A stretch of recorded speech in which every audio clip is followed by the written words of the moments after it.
Okay, this video is to talk about the game of Dungeonworld, the playtest I've just run for the rules, and how it went for my group of players. Now, in the spirit of trying to keep my videos a bit more freestyle and a bit less scripted, I managed to confine my notes to two tiny little sheets of paper and a single map, which we created during the game. But more of that later. So this video is about how our session of Dungeonworld played out.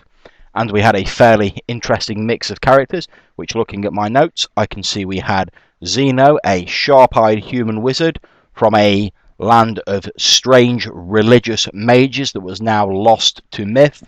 We also had a barbarian known, humorously enough, as Priscilla, a tattooed warrior woman from a savage tribe up to the north of where the main campaign was set in a frozen wasteland. She had fled to the south after a change in leadership in her tribe had made it illegal for women to take up arms. Obviously, taking exception to this, she moved south across the monster haunted plains and through the sun-scorched deserts to find more glory and combat in the soft lands of civilized men. We had Sistranel, an elven bard. His people had long since departed to the west for lands unknown and had faded into myth. He and a few others who were more sociable and enjoyed the chaos that the younger races brought to the world had stayed behind and travelled around the world picking up stories and information and spreading the tales of their own people amongst the younger races.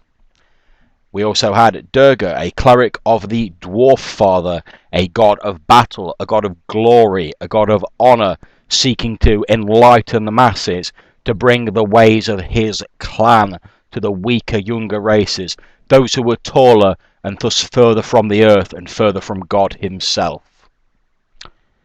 There was also Jack, a shifty and cunning human thief, who travelled around with Rundrick, the honourable dwarf from a long line of dwarven warriors. Jack was an strange human with an obfuscated background, telling conflicted stories of how he came to be where he was, and also carrying many talismans of different gods, adopting a very practical, if slightly irreverent, view to religion, saying that he'd willingly sacrifice to whatever god was necessary if it got him out of a sticky situation. Rundrick and Jack made a strange pair, however, they did make their living in the pit fighting circuits of civilization, Jack arranging the combats and Rundrick carrying them out. It was a strange partnership, but one that seemed to work well for both of them. During the game, looking at my notes, I can see that we had it take place in the main city of Trademeet. This was the central point of the map that I started off with, leaving all of the other areas blank. We then filled them in with the players' ideas and their backgrounds as we gemmed characters, asking questions as we went along. Now, I'll put up a picture of the map here. You can see to the north there are the icy northern wastes where the barbarian tribes rule. To the south of that is grasslands haunted by savage beasts, and south of that still is a large expanse of desert. A river runs from the icy northern wastes through Trademeet, the largest city, which has a rather more uncomplimentary name in the Dwarven language. The river continues through there, onwards splitting in two to the western mountains, where the dwarf capital and many other dwarf holds are located, and where both of our dwarven heroes originated. It also runs away to the east, where it runs through the ill-omened and haunted moorlands, inside which it is rumoured that an ancient elven observatory or arcane tower lies, but no human living has ever yet seen it, and then on to the sea, past white chalk cliffs. Far away to the west of the campaign map is where the mystical religious wizard kingdom is believed to lie, somewhere off far to the west in the strange mists and seas that lie across the coast, separating continent from continent and world from world. This is also the area where the elves were believed to depart off to. And as I say, this is a map that just started with a central point and diverged out from there as we ask questions during character gen. Now, the character gen process seemed to be great fun. All of the player characters seemed to really enjoy it. Of all the system, the one that seemed to generate the most interest was the bond system, creating links between all of the characters and encouraging people to ask questions during character gen really worked great and allowed us to expand on a number of concepts as well as the game world map. Also asking a few questions. Out of these questions we got such things as the monster haunted grasslands between the desert and the icy northern wastes, that basilisks roam the desert seeking to petrify those who trespass on their territory, that the dwarves of the western mountains have built a large trade canal running to the city of Trademeet that is guarded by their own people, and that there is an area on the map marked Here Be Dragons between the western mountains and Trademeet just south of the canal. This was never fleshed out in more detail, keeping with the theme that it's a good idea to leave some blanks on a map that can be filled in later. However, this did spur the plot of the game, which essentially resolved around a small pyramid-like structure made of a strange blue-purple alloy coming into possession of the players via spurious means. They bartered by trading some healing potions with a strange, bedraggled old trader who gave them various contradictory explanations of how he came across it. It was bought by the wizard Zeno, who recognised that some of the inscriptions on it were in the writings of his mythical homeland. However, they were in some form of cipher, so he couldn't make them out. It eventually transpired over the course of the adventure that this item was sending out a pulse of energy that radiated with the signals of fire and heat.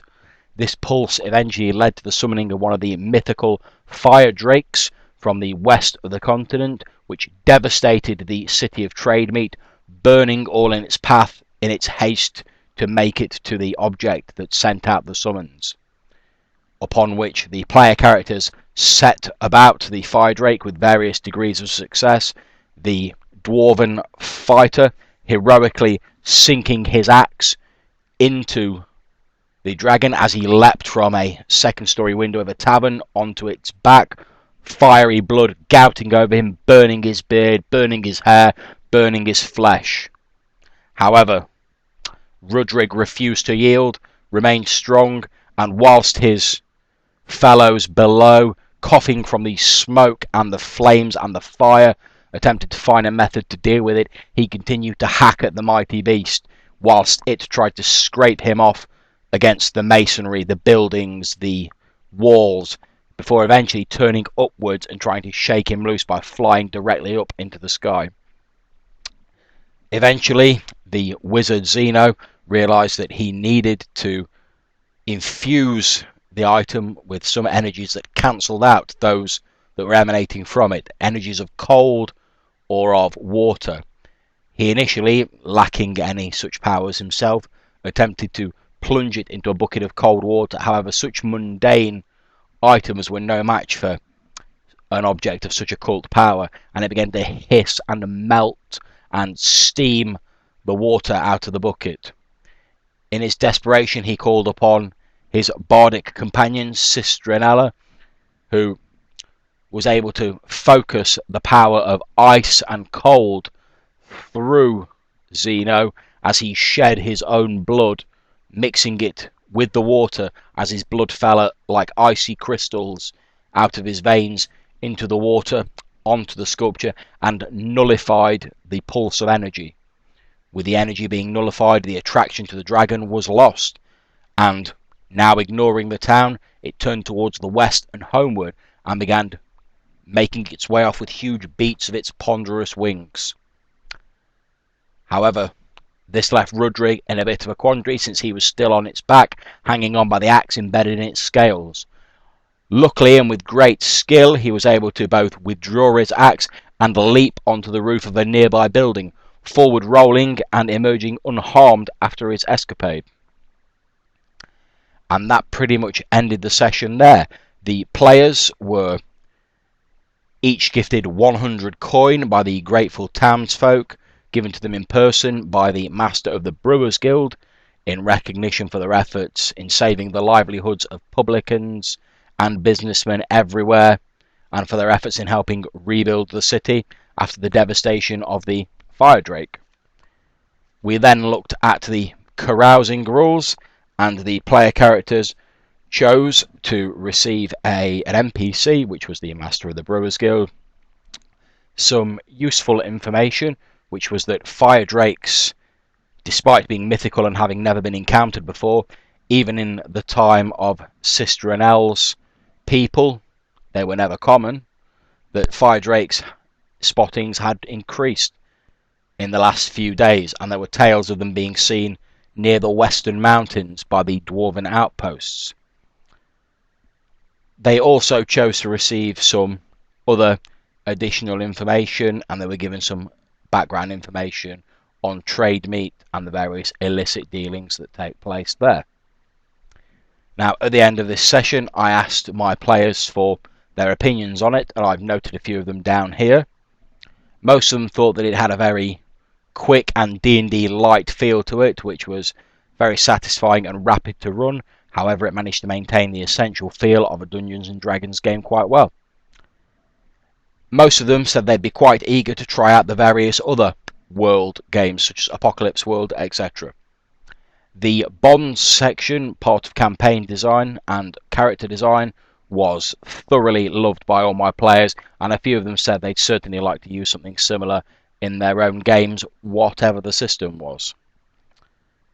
There were pluses and minuses for the XP system. The thought was that earning XP based on your alignment was a good idea. However, that some of the alignments made it far, far easier and more likely you'd earn XP than the others. Although this was deemed something that may balance out later on if it was used in a campaign.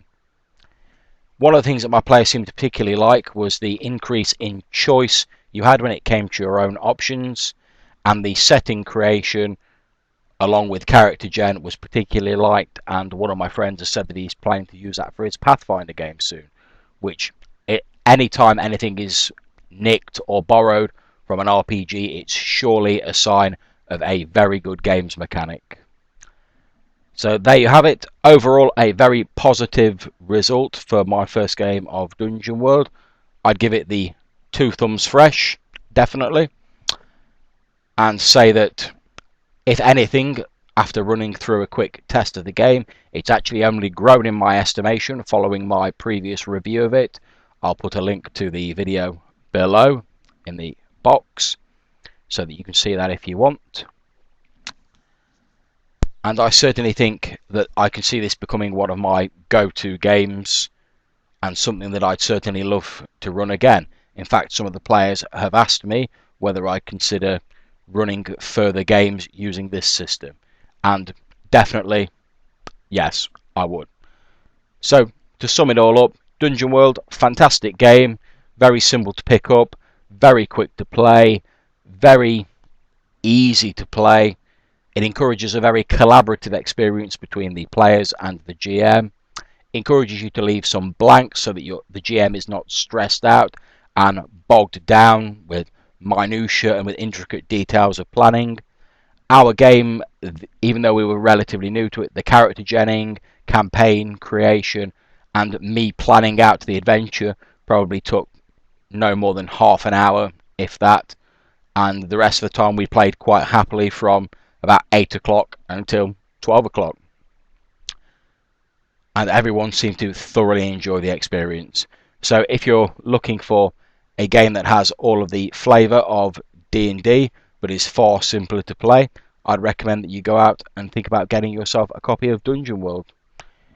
So if you have anything to say on this matter, maybe you have some questions about the game that we ran, maybe you're interested in finding out a little bit more about Dungeonworld, if you just have any general comments, please put them in the comments box below. And if you're enjoying these videos and you'd like to see more of them, please don't forget to click on the subscribe button, and I look forward to reading what you all write.